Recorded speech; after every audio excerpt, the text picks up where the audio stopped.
Welcome to DeFi Expectations. Today we have Michael Wagner returning from Star Atlas for a second interview. How are you doing today, Michael? Hey, great guys. How are you? Doing fantastic. Doing good. It's felt like a lifetime between the last time we spoke. Yeah, I think it's been like 4 months now, right? Could have been 4 years. I don't know. Yeah. A lot of exciting things going on, but yeah, great to be back on to chat with you all. For anyone who missed our first interview, please share a little information with us about yourself and your role with Star Atlas. Sure. So Michael Wagner, co-founder, CEO of Star Atlas. Won't go, I guess, too far back in history, but I'm a traditional finance guy by trade or career. I worked in the fields of portfolio management and investment and securities analysis. I'm a CFA charter holder, but discovered Bitcoin through script coin mining with GPUs back in 2013. I've pretty much dedicated my life to operating within the cryptocurrency blockchain ecosystem since that time. Gave up the formal career in 2015 and focused entirely on crypto. Launched my first company in 2016. That's a crypto and cannabis company that's called Tokes. And we've had a number of successes with that business. It's still operational, but in mid 2020, with some of the guys that I was working with at Tokes, Danny Floyd and Jacob Floyd, we conceptualized and co-founded Star Atlas. And so the general idea there was to elevate the style of gameplay to a AAA quality gaming experience, but still integrating and including the myriad of benefits that can be derived from blockchain as a financial service. So things like true asset ownership via NFTs and crypto native tokens, so your earnings can transcend the metaverse, the digital world, into the real world, and then the incorporation of a number of DeFi primitives so that our players have maximum ability to compound wealth and earnings within the universe. Excellent. We last interviewed you in April regarding the Star Atlas project. How has the project grown and expanded since then? Please share some highlights. Yeah, I'm trying to remember the exact timing, but in April, we were just kicking off the Rebirth campaign, Rebirth Genesis of the Metaverse. And you guys will recall that was the digital art campaign where we released a single multimedia meta poster every week for 14 weeks. So it ran from April 24th through July 24th. During this process, we were revealing some of the lore and background of the game. Each one of these meta posters was enhanced with augmented reality. We worked with partners out of Vancouver called Shape Immersive to deliver the augmented reality experiences. And we also worked with some mainstream musicians and producers to produce audio soundscapes behind each one of those. So this is great. I see you have two of the Discovery of Iris. These are actually free to view by anyone in the world. So you can go to play.staratlas.com and look through all of the items on the marketplace. You can look through the collectible series, which this Discovery of Iris is one of them. And by scanning one of these two QR codes, it will pull up either Instagram or Facebook. And then you can hover over the picture after you hit continue, and it will bring that photo to life. So it looks maybe flat on the screen now, but if you were viewing this through your mobile device, it would really just come to life. You'd be able to navigate through the asteroid belt and get a sense of immersion. Every one of these has an audio soundscape behind it to give you that true sense of immersion. Yeah, so I mean, that was a really successful campaign for us. Not only was it great from the revenue standpoint, but it helped to attract many new users and collectors to Star Atlas. We got to start to give people a sense of what the Star Atlas metaverse is really all about, through that unveiling of the lore process. I had a question actually real quick. How did you guys end up contacting all the artists, especially like the musicians? Because I think you even worked with Deadmau5 on one of them. Is that right? Yeah, we did. We had some great musicians. So Blondish produced on a couple of the posters. Bassjackers was on a couple. Ricky Desktop, Swico the Child. We had Deadmau5 on the final poster. We had Jason Silva, who's a well-known futurist, produce some voiceover work for us, and just these really inspirational sayings in the background. It's awesome, man. I mean, it was a combination of just our outreach, people making intros on our behalf. So we have a pretty deep network across crypto already, and I would say it was also fortunate timing because this was around the time when the NFT collectible collectibles, art, some mainstream, we call it performers, and just artists were starting to drop a lot of content. And so I think timing just really worked out for us quite well. And there's a little bit of outreach, but most of it was word of mouth and people just, making recommendations or suggestions to us of people that they could get included. And those are some great relationships. I'm really looking forward to, the future inside the metaverse, inside the Unreal Engine version of the game, where we could host some concert series or music festivals, and we can potentially execute on a Rebirth music festival. So that should all be pretty cool. And the other partnership that we executed on during that campaign was actually separate. It was a Legends campaign, but that was a partnership with the Neil Armstrong Estate. Also with the United States Space Force and SpaceX. And so SpaceX launched a Falcon 9 rocket. It held the Neil Armstrong satellite, GPS satellite in it. They launched that into orbit, and it is now circling the Earth. And we created a poster for that. If you wanted to pull it up, it's in Marketplace and then Collectibles.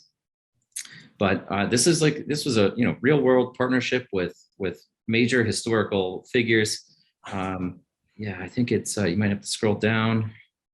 There's quite a few that we've produced now, so it's in here somewhere. Things like the Armstrong patch came from that. But the other component of this campaign was that all of the posters, reaching various tiers of collection across the poster series, rewarded the poster holders with in-game asset drops as well. And so even just buying the first poster, for example, which was that Discovery of Iris, it cost $64. When we dropped the game assets, those assets are actually worth $120.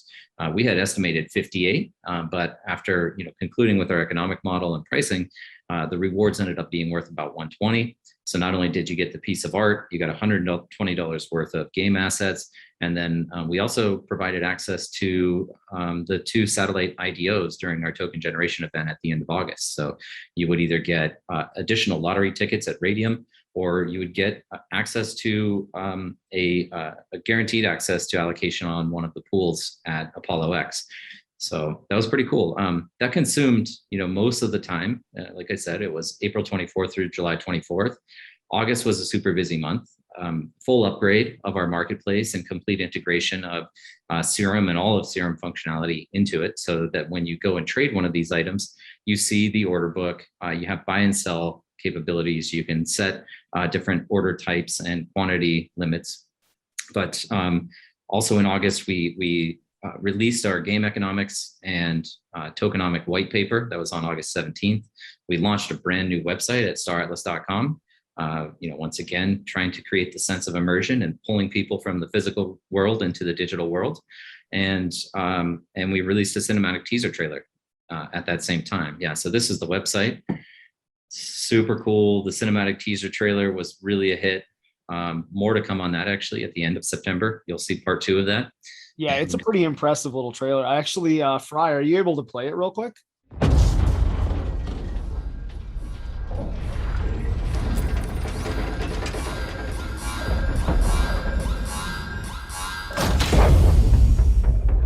Legend has it that somewhere on the other side of space is a diamond the size of a planet.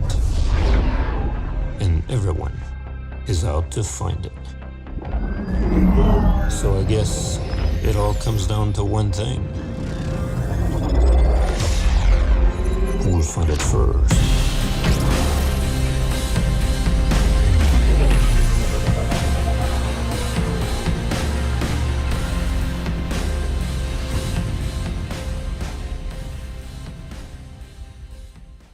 Yeah, that looks super cool.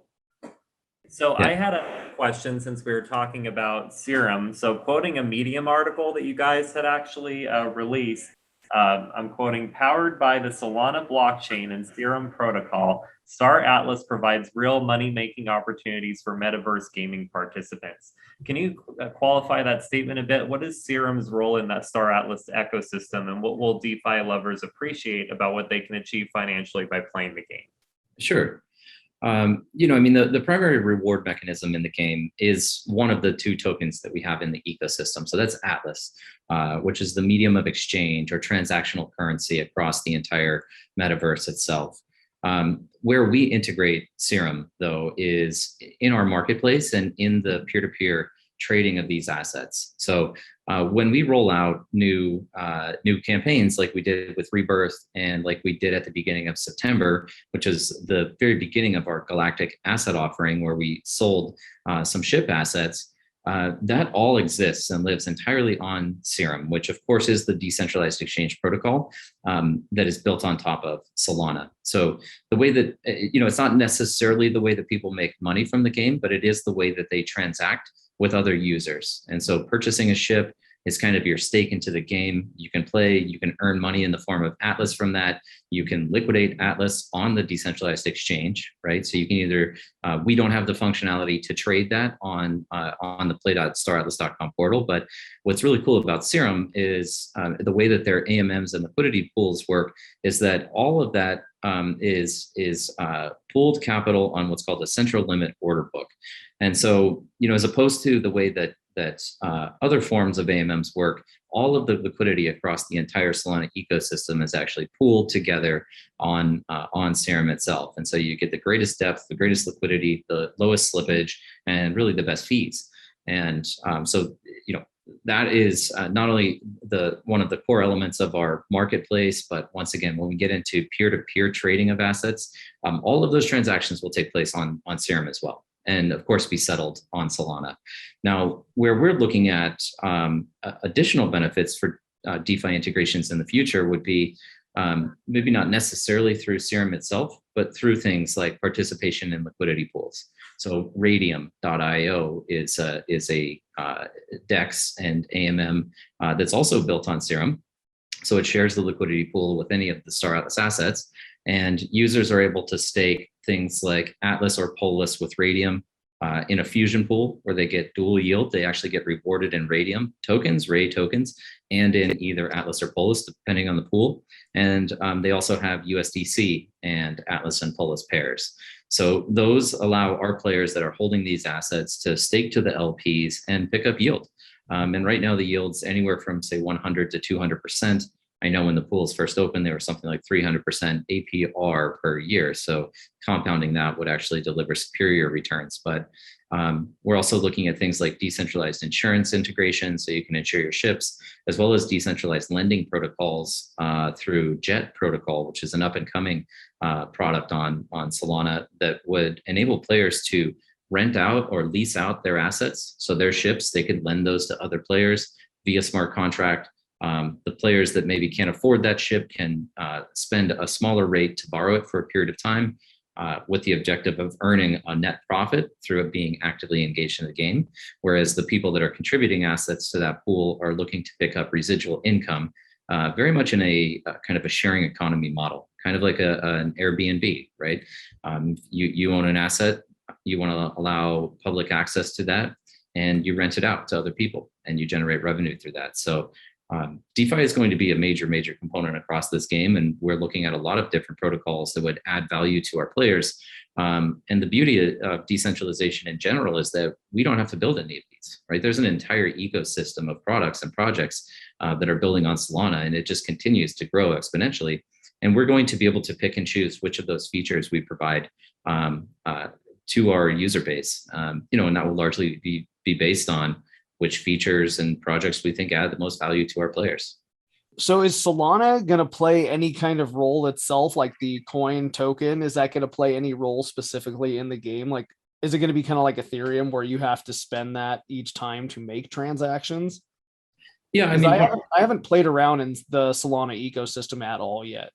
Sure. It's one of the core benefits of Solana is it has extremely high transaction throughput. It's very low latency, sub-second finality on state changes, but it's also very low transaction costs. So users aren't going to be subject to kind of the same, let's call it crowding that currently exists on Ethereum, where there's only a certain number of transactions that can fit into a block. And so people competing for that space are bidding up the price. Now, it's likely in the future with ETH2 and with scaling that those transaction fees subside. But Solana is built as a layer one from the start to deliver very low transaction costs. So to your question, yes, users will need to have some balance of Solana in their wallet to pay the transaction fees for any one of the interactions with the chain that we actually record, but it's relatively de minimis. In the near term, we're certainly focused on developing and creating utility and value for Atlas and POLIS. So Atlas will be the exclusive token and currency within the metaverse.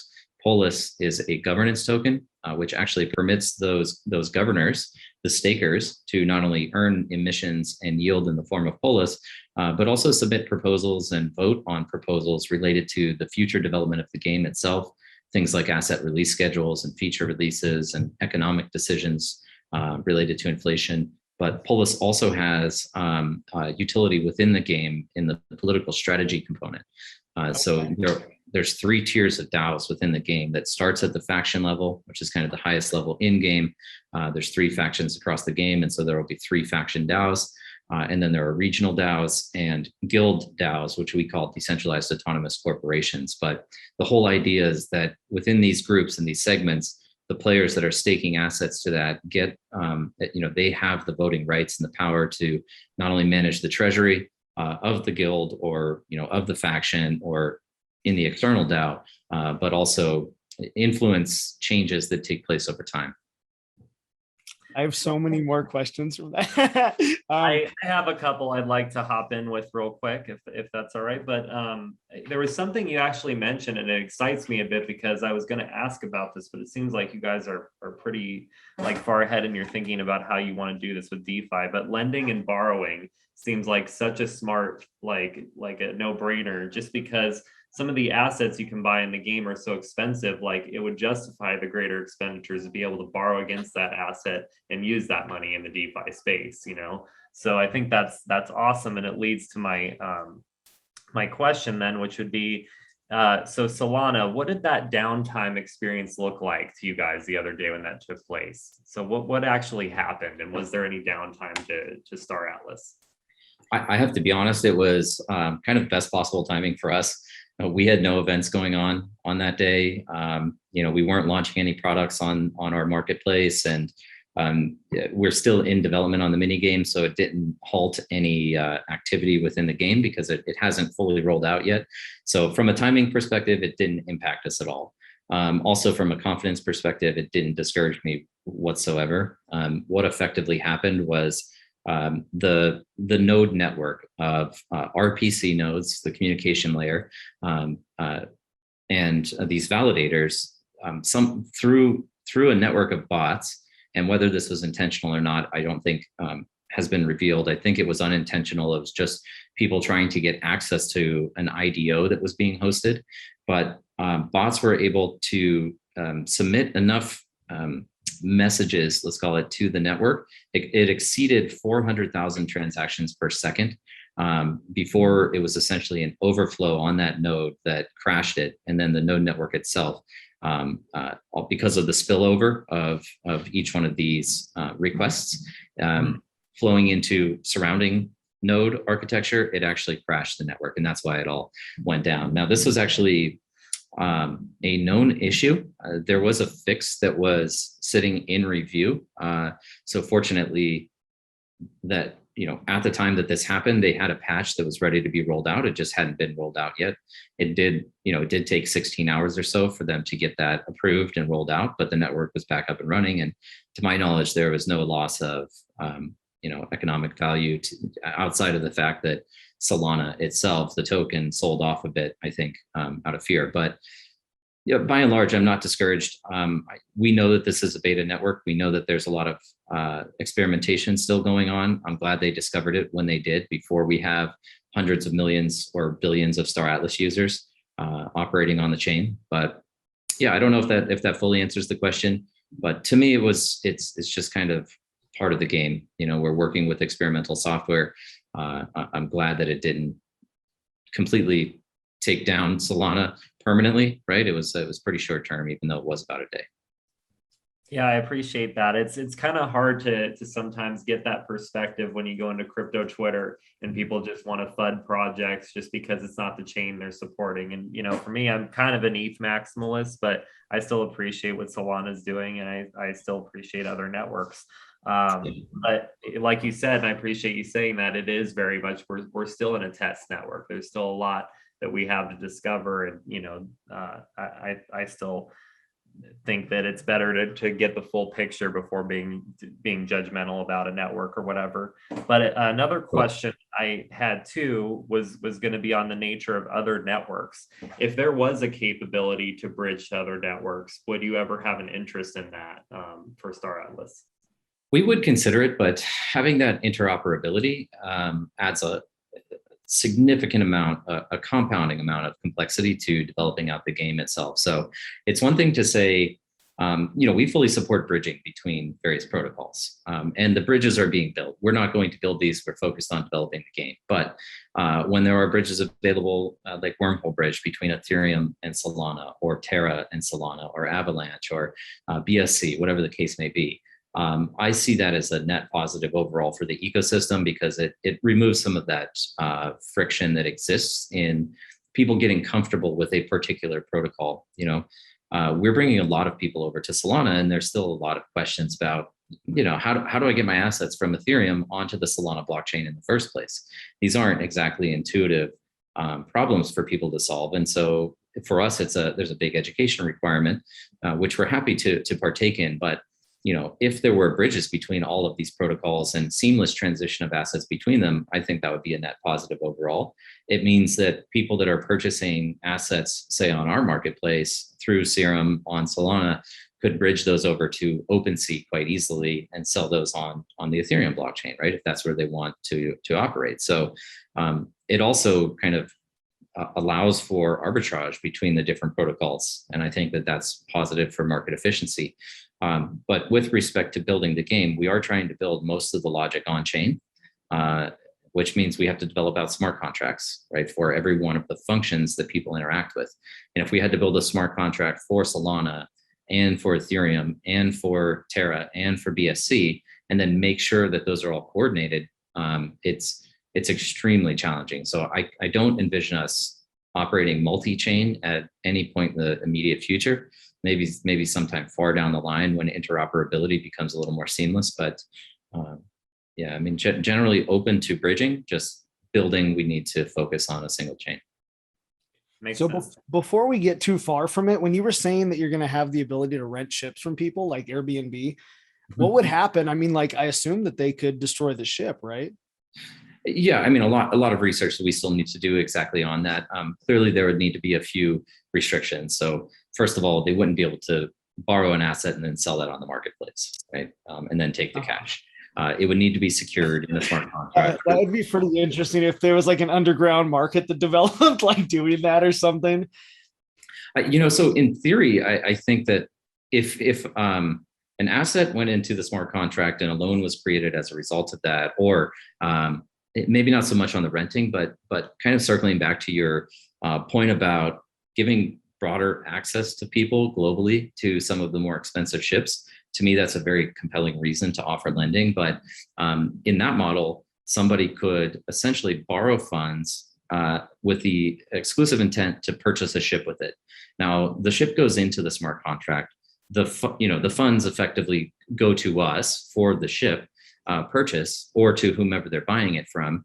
And then that ship needs to be paid off over time. The loan needs to be paid off over time. Now, if they were to ever default on that, clearly repossessing the item would be quite easy.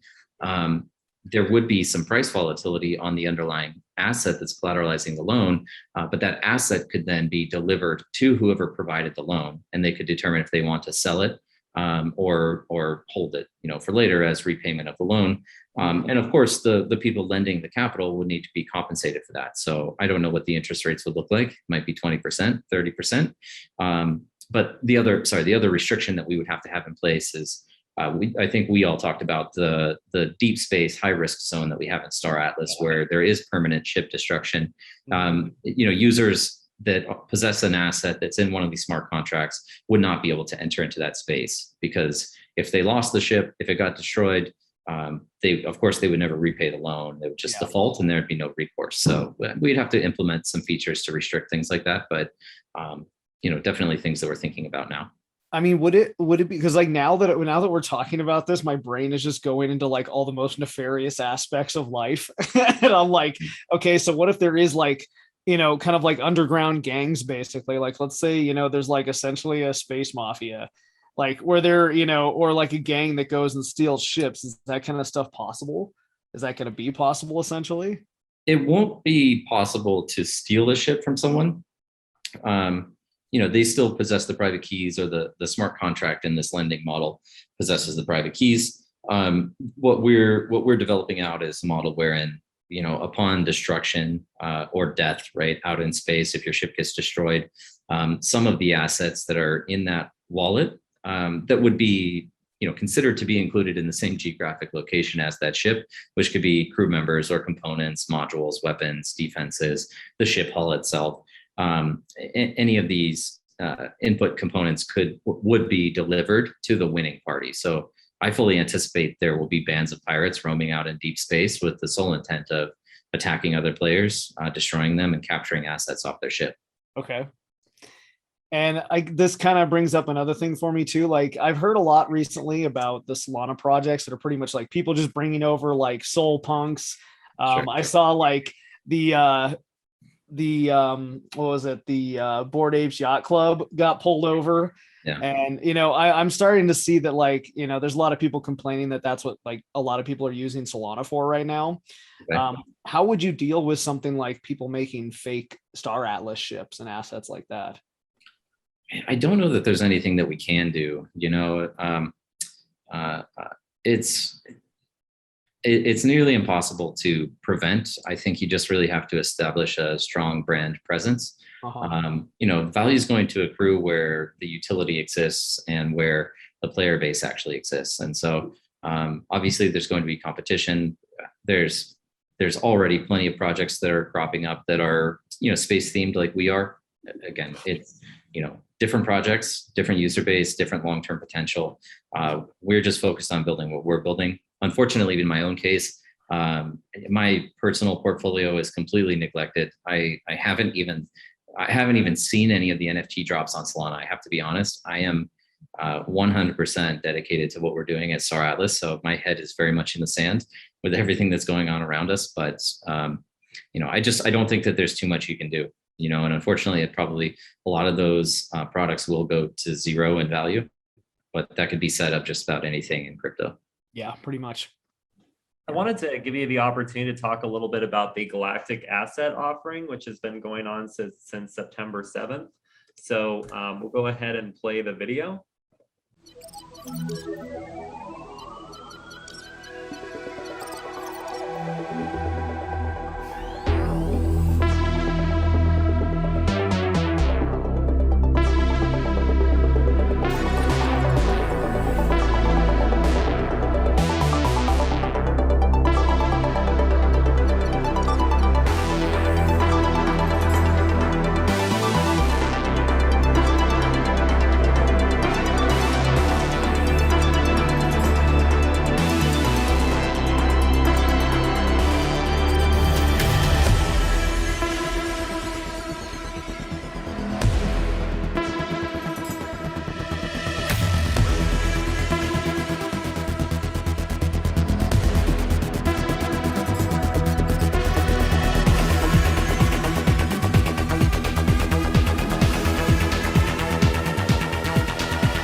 Sweet. So yeah, what I was kind of wondering was like, how long does it take to develop a video like that? How would the process of actually developing the 3D graphics go? Like, is that being built in a separate program like Maya? Or trying to think like some of the others right now. I think like Blender is popular right now. I don't know too much about 3D type stuff. And then what is Unreal Engine exactly in relation to what you're doing here? Let me start with that. Unreal Engine is the game engine that allows us to present graphics and build the 3D world and manage things like physics and lighting. And Unreal Engine is the platform that we build the game inside. And so, to your question about how long does it take to develop an asset or which program do we use? That video, the reason we released that studio trailer is because that is an actual Nanite enabled UE asset, which means that is the exact asset that you'll see when you're playing around in the Star Atlas metaverse when we start to launch the UE version of the game. Now we are building a mini game, and we're building so that's in browser, and we're building a full production game in Unreal Engine. So I think people are really significantly underestimating the pace at which we're going to be able to develop because we're working with UE5. So this is the latest iteration of Unreal Engine. And we had, Danny would know the exact timing better than I would, Danny, our chief product officer. And he's really the expert across all things game design, development, concept art, production. He's the guy, right? He's the mastermind behind the game concept itself. But we had two guys working, I think, for 2 weeks to actually produce that asset. But all of the assets that you're seeing right now in concept art form, we are already doing 3D modeling work on it, dropping that in. That's all being developed within Unreal Engine. And then that seat, for example, what's really amazing is that the quality and texture on that seat is actual hard surface. So it's not a texture that's laid down for a visual. It was actually programmed in to have all of the little detail. So pretty amazing that we could have two guys that knock out that asset in that video within 2 weeks, I would say. But we continue to scale the team on that side, and all of the game assets that people are purchasing now are going to be of that same graphical fidelity in the future.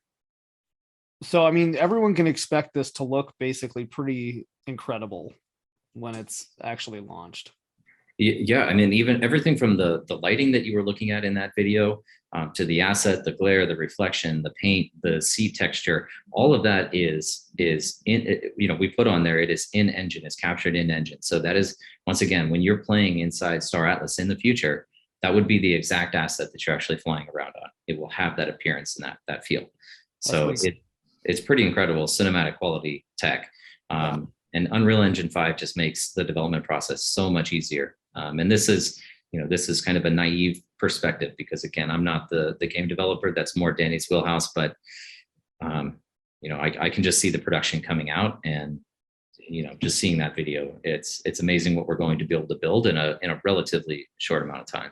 The ships are such a huge investment, though. I mean, it's probably worth it though if you're playing the game pretty deep. How does it work if you were to buy a commander ship? Like, what kind of extra abilities do you get? What hold on the game do you have then? Yeah, I'm really glad that you asked the question. There have been a number of, I guess I wouldn't say concerns, but people have been outspoken in the community about the pricing. I want to be very clear here. We're developing Star Atlas, the metaverse, as a product that can live for an extraordinarily long time, potentially into perpetuity. We're not building a video game that people will play for a few years, but we're building a public utility that the world itself will have the ability to modify over time. And so a component of that is that there is aspirational wealth in the game, and there are items that are intended to be extremely rare and aspirational to acquire. And so we have ships that start at $15. The Pierce X4 video that you guys showed, that was the studio trailer, that's actually the cheapest asset that we have in the game. It started at $15. We also have ships that will cost greater than $5 million or $10 million. Ships on the higher end of the spectrum right now, where we see purchasers, are not necessarily individual players, nor would this be a ship that you would want to pilot individually. These are very, very large assets. people who are purchasing these right now are collectives of players. It could be clans. It could be groups like Yield Guild Games, and they have 50,000 players currently. So, if you were to look at this from the standpoint of an individual player, yes, it seems out of reach. But when you pool capital together, which is what people are doing externally, it opens up opportunities for people to operate a single asset like this or make this a centerpiece to their entire fleet. And with that said, we do have a reward structure in place that is going to be, at least in the near term, based off of the monetary value of the asset at sale. So, purchasing an item like this would reward the player proportional to what somebody who purchased a $15 ship would receive, but just multiplied by the underlying value of the price. So I hope that helps address some of that question. The intent here is really to enable people to generate wealth for themselves. We would think that they would want to reinvest back into themselves, right? And take the capital, their earnings, and upgrade ships over time, or upgrade land over time, formulate better strategies. I mean, the real purpose here is providing people with an opportunity to build a life for themselves in Star Atlas. It was never intended for everybody to own every single asset that exists in the game. There are exclusives, and as I said, highly rare items. But we really want to see cohesion between groups, people operating and working together to purchase these capital assets and commander ships and Titans and our mothership when that comes out. Yeah, it's there's a lot more to this and a much longer time horizon than making a bunch of money in the short term, especially off of cheaper assets that everybody can acquire. So are people going to be able to build things inside this, or is everything going to be things that you guys release? No, totally. That is one of the major gameplay loops. So ship missions, which let me describe maybe the three different components of the mini game, which consists of ship missions, land development, and orbital space station construction. They all work pretty closely hand in hand, complementary to one another, but the land development component of the game is where people are able to take possession of land, produce materials, so a variety of commodities, but let's just call it all ore. That ore then can be refined into things like alloys and metals and composites. And those become input materials in a legitimate supply chain to craft NFTs based off of some blueprint. And so users will use their mining equipment as well as use peer-to-peer trading on the DEX, circling back to what we're doing with Serum, which will be directly integrated in the game. But when you look at the game marketplace and you look to purchase, say, some mineral or material, that is actually being sold by another player. And the transaction is being executed through Serum on Solana. So through that process, players will be able to craft their own NFTs, and having capital assets like those larger ships provide the modality to be able to create these big items. So you need, you essentially need a shipyard dock to be able to produce an item of a certain size. And so bigger ships and bigger space stations will be able to produce bigger assets. And that's the idea. So ship missions itself is about exploring space, taking on missions, battling people, rescuing people, finding some data and bringing that back, completing missions and earning Atlas as a reward or some NFTs as a reward. Orbital space stations closely support activity on the ground, in that space stations have things like a refinery bay, right? Or a hangar bay, or a commerce deck, and a trading deck. And what's really cool about the orbital space stations is that people are able to not only use those assets themselves, but should they decide to, they can provide access to that to other players. An example I like to use a lot is, say you as a player own a space station in a semi-remote region of space, and you happen to have a refueling deck on your space station. Other players that are traveling around consuming fuel will need to refuel somewhere. And if you happen to be at that location, they can come use your refueling deck. And for providing that service, the owner would collect a portion of the total revenue that goes towards refueling a ship. So we're really, really trying to develop out a fully self-sustaining economy here in the long term. That's pretty cool. So the last couple of questions I had all kind of relate to the token themselves. You had the recent like secondary, I believe, private coin offering, and then recently you did the public one. Is that correct? That is correct. So at the end of August, from the 26th through September 2nd, we launched our token generation event, which consisted of an IEO on FTX and then 2 satellite IDOs on Apollo and on Radium. So are those available in the US to purchase? They were not available to US purchasers, no. Now, why is that? Because I believe, I mean, it's a US based project, is it not? It's not. We're actually an international project. Our company is, well, there's really a series of companies, and they are all internationally domiciled.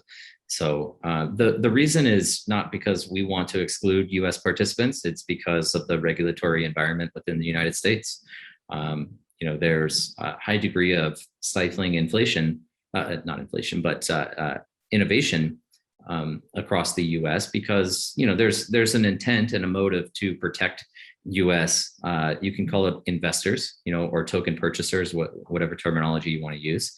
But because of the regulatory environment, it creates a less safe business environment to operate in, which is why we operate internationally. Okay. So it's more just a regulatory issue than anything. Yeah, and that's really specific to the token. We don't have any restrictions on purchasing game assets. Our platform supports people from all over the world, but just on legal counsel, advice of legal counsel, the token was not available at the public sale to anyone domiciled in the United States. But other exchanges are, at their kind of discretion, are listing us. There's nothing that we can do about that. We wouldn't prevent it. We can't prevent it. We also don't necessarily develop those relationships. It's just when exchanges decide that they want to list us. Obviously, it's open source and it's blockchain protocol, so they can list the tokens. As these other exchanges open up markets, then I imagine there will be a greater degree of accessibility to US interested parties. Gotcha. The other thing too is I had heard a rumor a little while ago that you had mentioned tokes earlier, that TKS might be used or accepted in Star Atlas in some way. Is that correct? Yeah, I don't want to reveal too much right now because we're still kind of on the early iteration of getting that introduced. It's also, we have to be very sensitive in the way that we do introduce it because Star Atlas itself is very new as a product. And we already have 2 tokens in the game. So we want to make sure that we minimize the amount of confusion out there by introducing a 3rd token. But we do have some cool concepts that include, some forms of farming inside the metaverse and land development inside the metaverse. And we could see tokes having a suitable place there. So one of my final questions is basically, where are you at right now with the release playability, and is anyone able to actually get in game right now and start doing anything? So we're very close. The enrollment process to play the mini game, and I'll emphasize that we are spending. We have 2 teams, but the engineering team right now is pretty heavily focused on building out this web version of the game, web app game that you can play in browser. And that's where the 3 different modules of ship missions, of land development and orbital space station construction exist. We're rolling out enrollment on Tuesday, the 21st. So that's coming up very soon. That enables things like profile. It will enable name selection, which is going to be secured through a purchasing process, but the user would actually own their name and could turn around and sell it later. We have leaderboards across individual players, factions, and guilds. We also have a faction selection process that will take place. So you'll be able to commit your resources to a faction. Now, the next iteration of the mini game is to release ship missions, and we're targeting 4 to 6 weeks for that. So anticipate sometime likely in October for ship missions to come out. Players will be able to deploy either individual ships or entire fleets of ships. They'll also be able to commit their fleet to a multiplayer pool where people can combine resources in a purely decentralized fashion through a multiplayer queue and take on bigger missions together. try to complete missions together. And then every, I would expect 4 to 6 weeks following that, we'll release we'll have a new feature release that would lead into land development and then orbital space station construction. With respect to Unreal Engine, there's a decent chance that we will have the first playable module of that by the end of this year.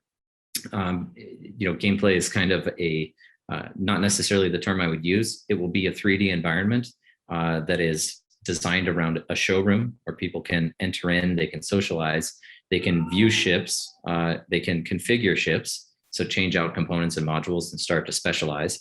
And then they can deploy their ship missions through this client as well. Not necessarily free flight, they won't be flying their ships, but they would be able to execute these missions, and all of the assets that people would be looking at would be of this cinematic quality that we showed in that Pierce X4 studio trailer.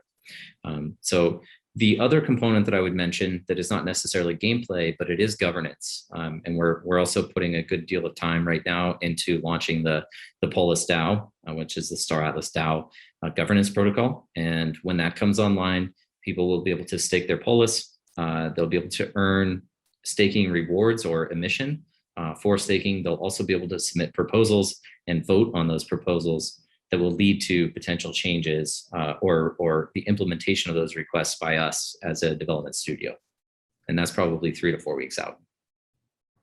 So then just to make sure, like the mini game that's coming out, is that going to have any kind of application to the actual game that's going to be coming out? Or is that just kind of a separate entity? No, it will. What's really novel about developing on blockchain and using blockchain as the underlying data structure is that there will be synchronicity across any of the platforms that we deploy on. And so this mini game that we're developing for now that lives in a web browser is something that we will continue to maintain into the foreseeable future, because not everybody is going to have computing hardware necessary to enjoy the full Star Atlas experience, right? A lot of users, especially those users in developing nations, might not have access to anything except for a mobile phone. So giving them optionality to either participate in the web browser and complete the same gameplay mechanics, or even through a mobile application, should we develop that in the future, means that all of the actions that exist across all 3 of those platforms actually synchronizes at the blockchain layer and would be realized in all of the other environments. So for example, if somebody plants mining equipment in the web browser at a specific location, and you're playing in the UE version of the game, you'll actually see that same equipment get placed and start to produce. So I think that's really cool that we can actually develop an app out across 3 different UIs, and that the actions of players across all 3 synchronize in real time. Well, I know you got to get going. Last thing I wanted to say, we had some audience questions that people were starting to ask. I think you had actually started answering those on Twitter. So I guess, if you haven't gotten to all of them, I guess keep doing that, and I'll try and follow up with them. If anyone else wanted to follow up with those too, we can try and keep that going and post that up, answer some of those questions, and maybe share those around if other people have questions too. Absolutely. Yeah. The maybe just as a closing comment, I think you guys have been in there, but maybe not. But on most Fridays, we host a town hall in our Discord. So it's discord.gg/Star Atlas. You'll see the amphitheater, and you can join. And this is a live Q&A session. I say almost every Friday. We're taking this Friday off, but generally, we'll give you product updates, roadmap updates, kind of progress that we're making, and then we bring people on stage. This is kind of like a Clubhouse format, but in Discord. But we bring people on stage. They can ask any question they want, and we respond to those questions. So we're totally open and transparent. We'd love to communicate. We're trying to get as much information out as quickly as possible, but we'd love to see more people there, and they'd be welcome to ask their questions in our town hall as well. Awesome. Well, I definitely appreciate your time. I know you're pretty damn busy lately, so thank you very much for coming on again. Yeah, Fry, do you have it. No, that was it. I just wanted to give him an opportunity to just say anything else he wanted to say in closing, but yeah, I'm pretty much good to go. That's it, guys. Yeah, no, sincerely appreciate the time. It was good catching up with you again. It's been a number of months and a lot's happened. So definitely looking forward to doing this with you again. Maybe not 4 months down the line. Maybe we'll do it sooner, but really appreciate the time with you guys. Absolutely. I'm looking forward to it. Take All right. care. Awesome, guys. All We'll right, see have a you. good one. Later.